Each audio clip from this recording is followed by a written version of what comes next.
Bonjour et bienvenue sur Patria, votre podcast pour la restauration des familles. Ce matin, nous avons un thème très édifiant qu'on discute entre frères et sœurs en famille, une bonne réunion de famille. Alors, le thème c'est comment être riche selon Dieu. Beaucoup de gens veulent être riches et c'est bien, mais il faut se poser la question fatidique, c'est-à-dire pourquoi? Les réponses fuseront de partout, j'en suis sûre.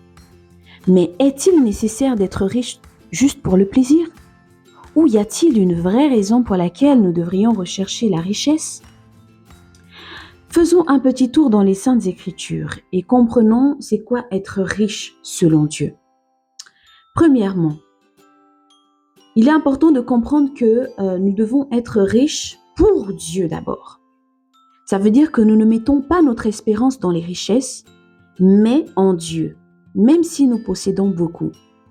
Et c'est lui qui doit en fait gérer notre argent, nos richesses, nos biens, etc. Il est dit dans 1 Timothée 6, verset 17, « Recommande aux riches de mettre leur espérance non point dans les richesses incertaines, mais en Dieu. » On comprend par là que pour être riche selon le Seigneur, il faut comprendre qu'on doit être riche pour Dieu. Deuxièmement, la richesse ou être riche selon le Seigneur, c'est également être riche en bonnes œuvres.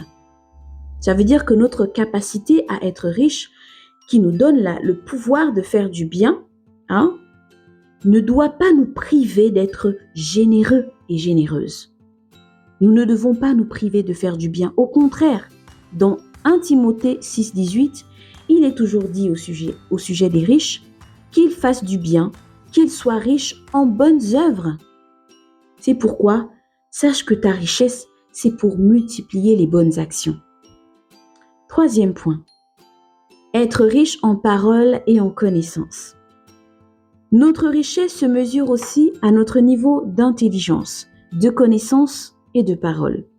Il ne suffit pas d'avoir de l'argent et des biens en abondance, il faut aussi avoir un bon niveau d'intelligence. C'est pourquoi dans Proverbe 4, 7, il est dit « Voici le commencement de la sagesse. Acquiert la sagesse et avec tout ce que tu possèdes, acquiert l'intelligence. » La Bible nous dit qu'on doit s'investir pour être intelligent. Quatrième point, être riche en miséricorde. Notre richesse ne doit pas nous rendre insensibles aux besoins des autres. Ne soyons pas égoïstes, nombrilistes, ni centrés sur nous-mêmes. Apprenons à partager à ceux qui sont dans le besoin. C'est pourquoi il est dit dans Matthieu 5, 7, « Heureux les miséricordieux, car ils obtiendront miséricorde. » Cinquième point, être riche dans la foi. Nous devons aussi avoir une grande foi. Souvent, quand on est dans l'abondance, on oublie l'importance de la foi parce qu'on se sent puissant. Mais en vérité, cette richesse que nous possédons doit nous rendre pauvres en esprit, c'est-à-dire dépendants de Dieu. On ne doit pas toujours montrer que l'on a tout, que l'on a besoin de rien, etc. C'est pourquoi il est dit dans Hébreux 11, 6. Or, sans la foi, il est impossible de lui être agréable. Si tu possèdes beaucoup de biens, si tu as beaucoup d'argent, si tu es riche, selon ce monde bien sûr, sache que la richesse qui compte devant le Seigneur, c'est de pouvoir dépendre de lui également. On a un dernier point, être riche en biens matériels. Il est dit dans Psaume 34, verset 11, « Les lionceaux éprouvent la disette et la faim, mais ceux qui cherchent l'Éternel ne sont privés d'aucun bien. » Il ne faut pas non plus se priver de biens sous prétexte qu'on est riche pour Dieu. Au contraire, on peut se faire plaisir. Attention, cependant, ce sont des biens utiles, pas juste des caprices. Ça veut dire que le fait que le Seigneur nous a bénis, on ne doit pas se priver de se faire du bien. On ne doit pas se priver d'investir. On ne doit pas se priver d'acheter des bons vêtements, des bonnes chaussures, de prendre soin de soi, d'acheter un véhicule, de construire une maison, de penser à faire un voyage en famille. Non, le Seigneur ne nous prive pas de bien. Il ne nous prive pas du bonheur. Voilà. Alors, pour devenir riche pour Dieu, voici le chemin. Premièrement, il faut acquérir la sagesse.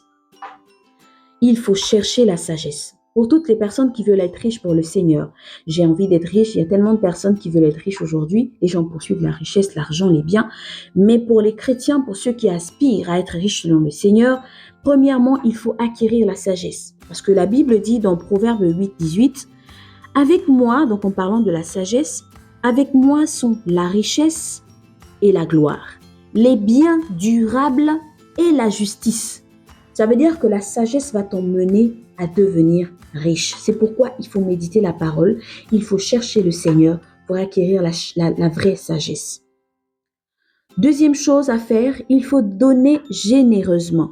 Oui, beaucoup de personnes pensent qu'on devient riche parce qu'on épargne plus, parce qu'on garde plus. Non, les principes divins disent le contraire. C'est pourquoi dans Proverbe 11, 24, il est dit « Tel qui donne libéralement devient plus riche, et tel qui épargne à l'excès ne fait que s'appauvrir. » Eh oui, toutes les personnes qui pensaient que pour devenir riche, il fallait amasser, il fallait remplir son compte bancaire, la Bible dit que c'est le contraire. Le principe, c'est d'être plus généreux que possible pour pouvoir être plus riche.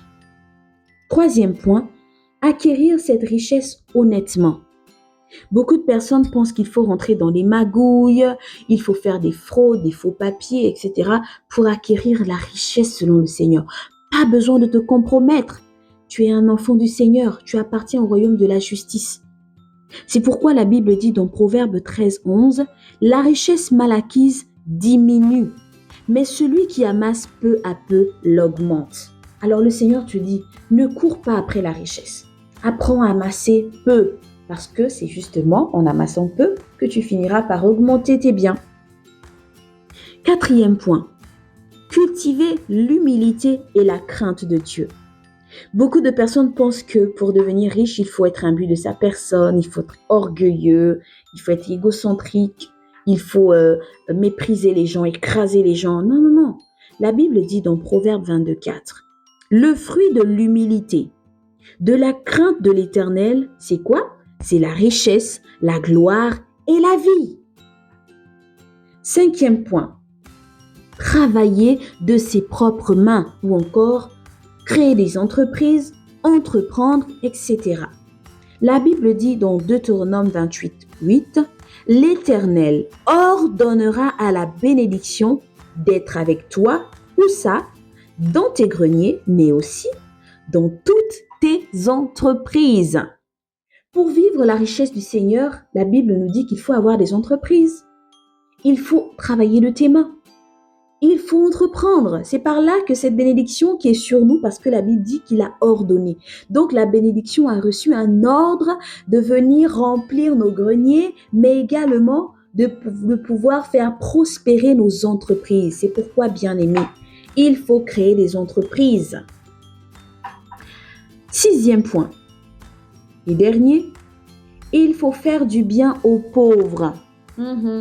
Pour être riche, il faut faire du bien aux pauvres. Pourquoi ? Parce que la Bible dit dans Proverbe 19, verset 17, « Celui qui a pitié du pauvre prête à l'Éternel qui lui rendra selon son œuvre. » Vous voyez, c'est un principe très important.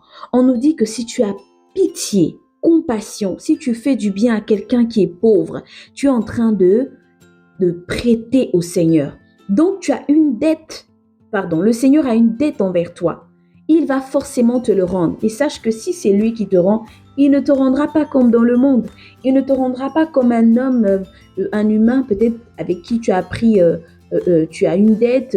Non, jamais.